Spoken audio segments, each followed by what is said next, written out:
O brasileiro, acho que durante muito tempo foi fundamentalmente alguém que não se sentiu representado, né? Que se sentiu alijado da política e alguém que talvez até vergonha da política, né? No Brasil, política virou um sinônimo de coisas ruins. É uma tragédia do ponto de vista de uma sociedade, né? Porque política vem evidentemente de polis, né? Quer dizer, a cidade, a comunidade, né? Política é a discussão dos destinos da comunidade. Então, um ambiente onde a política é considerada um ofício ruim, um campo ruim do saber ou do agir, significa uma sociedade que não discute o seu destino, né?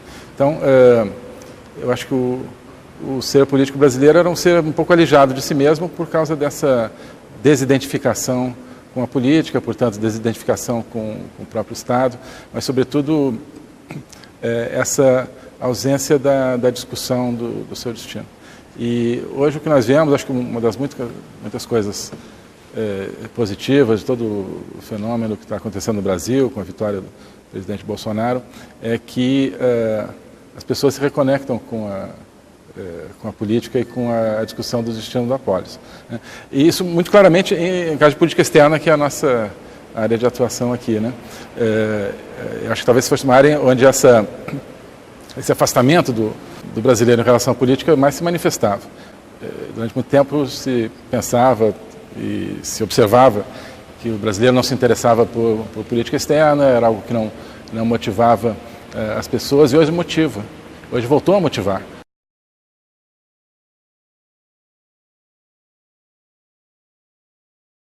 Outra coisa que o meu pai falava muito, que a sociedade ela não deveria funcionar baseada nas leis, ela deveria funcionar baseada na confiança, né? As leis, claro, são fundamentais, mas as leis elas existem para o caso excepcional, para disciplinar ali a sociedade, né? Mas você não pode ter leis para dizer para tudo, como é que tudo que as pessoas têm que se relacionar, né? É preciso que haja uma confiança entre as pessoas para elas saberem que, bom, a lei, claro, se alguém, né, quebra, digamos, essa confiança, aí se aplica a lei, né? Mas o que acontece com a fragmentação social dessa pós-modernidade? As sociedades deixam de funcionar baseadas na confiança, porque as pessoas, cada vez, por uma programação consciente, eu acho, de certas forças aí, as pessoas já não sentem que tem muito em comum, que tem confiança umas pelas outras, e aí você quer apelar para o Estado. E aí fica só a lei, né? Fica só a lei como a interconexão entre as pessoas. As pessoas não deveriam se conectar umas com as outras baseadas na lei, deveriam se conectar baseadas em toda uma série de afinidades que só a nação orgânica pode proporcionar. Então isso acho que é a visão de nacionalismo, quer dizer, é o anseio, que eu acho que é natural no ser humano, natural, nação, né? Mesma raiz, nação acho que é uma coisa natural do ser humano. É o anseio de viver numa comunidade orgânica e não simplesmente num lugar que seja uma coleção de indivíduos.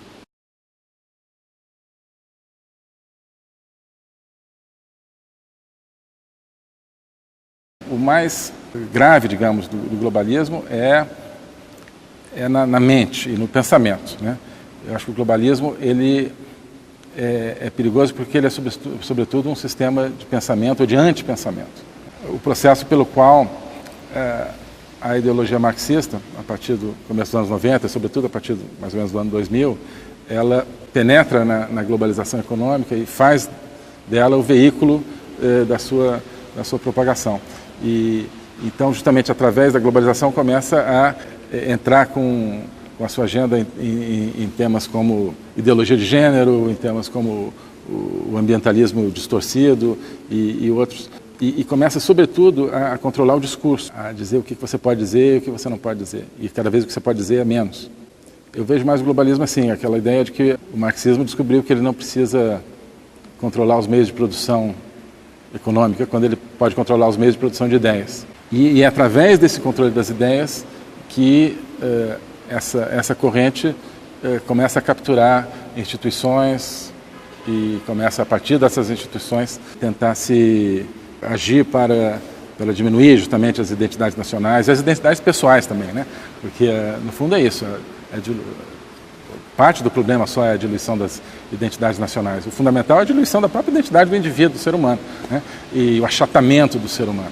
que a meu ver é o projeto marxista. Então não é questão de dominação mundial, assim, porque quer que a ONU domine, não é isso. A utilização de todos os instrumentos para a diluição da nação e para o achatamento do ser humano. Isso é que eu acho que é realmente o grave do globalismo, né?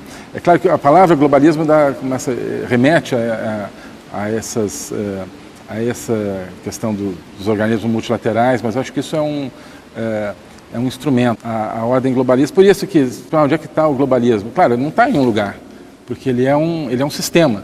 Ele é um sistema, como eu digo, de antipensamento.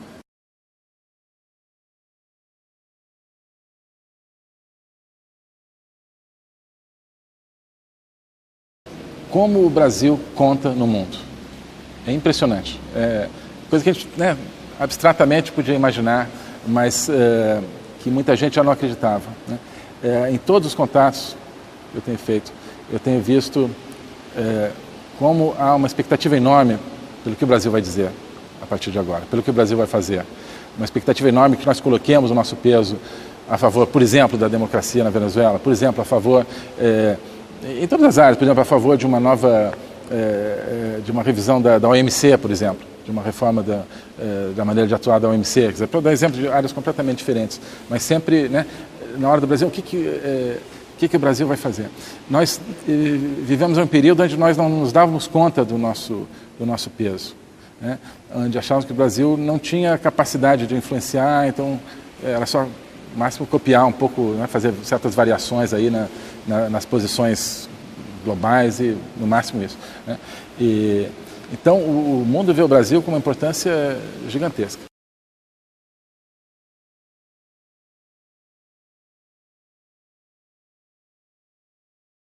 Não, eu acho que não é desde sempre, não. Eu acho que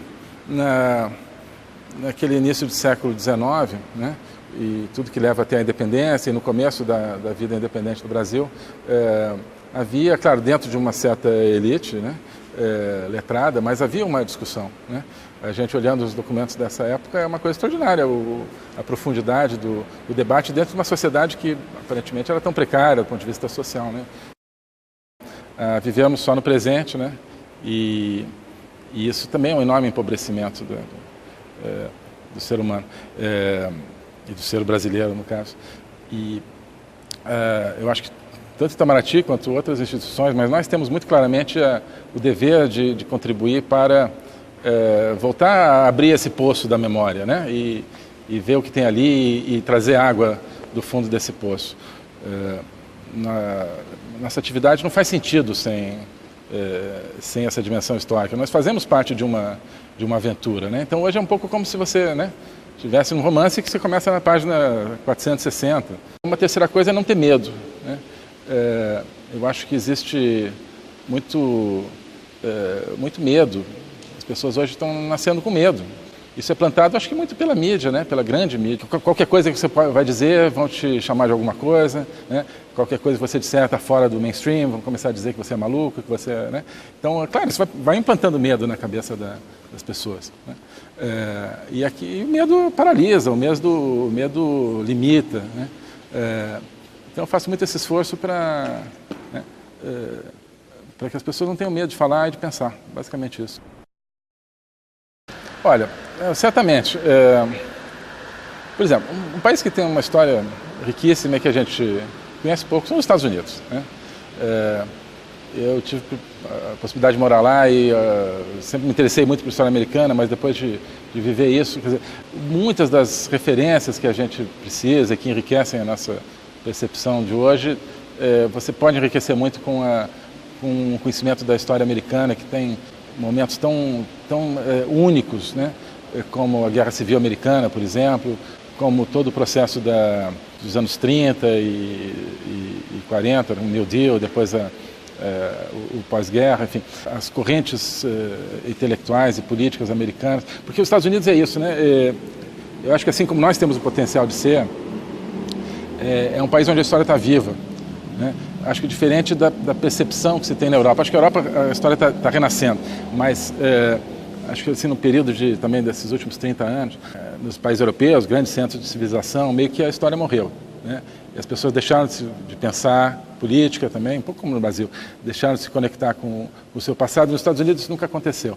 Mas as pessoas vivem a história, vivem a sua aventura nacional de uma maneira muito presente. O debate político americano é extremamente vívido e rico. As pessoas estão sempre citando também exemplos do século XIX, de Roosevelt, etc., etc.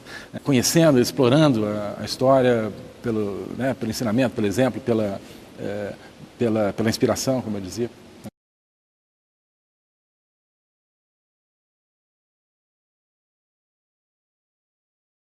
O nacionalismo, nesse sentido mais profundo, que acho que deve ser dado, é a concepção da nação no seu sentido, inclusive, etimológico, né? Nação como uma comunidade de nascimento. Quer dizer, não é dizer que todo mundo tenha que ter nascido ali, mas dizer que você tem um corpo, né, de pessoas que estão unidas no tempo também, né? Tem a questão das gerações, né? Então não são só indivíduos que estão por acaso num determinado espaço físico.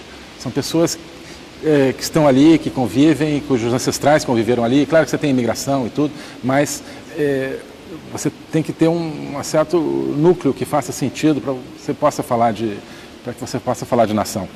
E nacionalismo é reconceber a sociedade como nação, né? E não simplesmente como uma coleção de indivíduos. E também não simplesmente como indivíduos unidos pelo Estado, né? Essa concepção de que você tem indivíduos que por acaso estão ali, né? E o que assegura a coesão deles é o Estado. A meu ver, não deve ser assim. A meu ver, a coesão tem que ser dada pela nacionalidade, ou seja, o fato de que isso faz parte de um processo histórico que vem, né, do fundo do tempo e que atravessa as gerações, e onde as pessoas têm algo em comum que vai além do fato de pertencerem até a palavra pertencerem é curiosa, né? Pertencerem ao Estado, porque ninguém deveria achar que pertence ao Estado. Então, eu acho que essa concepção do que deve ser a sociedade.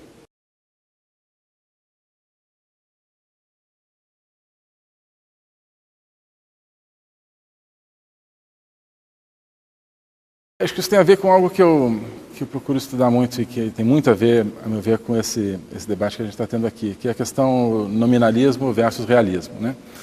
Eu acho que o projeto, esse globalista, é, em grande parte, um projeto nominalista, e aqui estou usando esses termos de uma maneira um pouco diferente da que é usada na filosofia medieval, mas, enfim, nominalismo no sentido de